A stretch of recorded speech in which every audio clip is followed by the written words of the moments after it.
Bath has a glorious history, stretching back at least 2,500 years to its fabled founder, the British Prince Bladith. Later came the Romans, and there is still a medieval quarter of the city. Jane Glazer is my postcard guide today.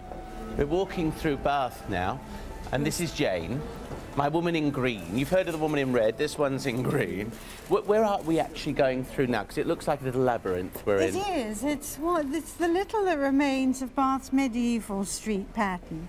We're actually in Union Passage, and one of the few streets left with its central gutter.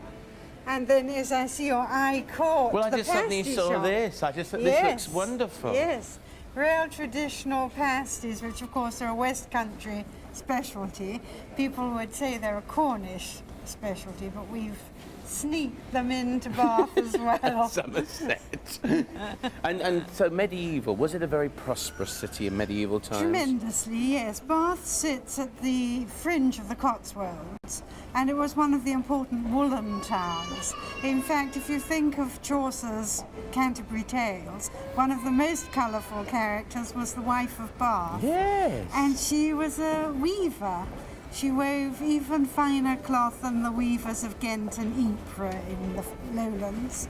And so we know she was very skillful at her work, apart from what else she did. She was very raunchy, was the She wife was of Bath. indeed, In the yes. musical of Canterbury Tales, she was... In the poem itself, she says with pride that she was 5 times at Churchill's door to be married. Everything to do with Bath, you know, is to do with food. Bath buns, Bath Olivers, Bath chaps, and they've even blended a Bath tea now. And what's a Bath Oliver? A Bath Oliver's a dry biscuit. It was invented by Dr. Oliver, who was one of the great physicians here in Bath. And he prescribed it to his overweight clients to help them diet. But now it's a rather good accompaniment for cheese. And what's a Bath chap?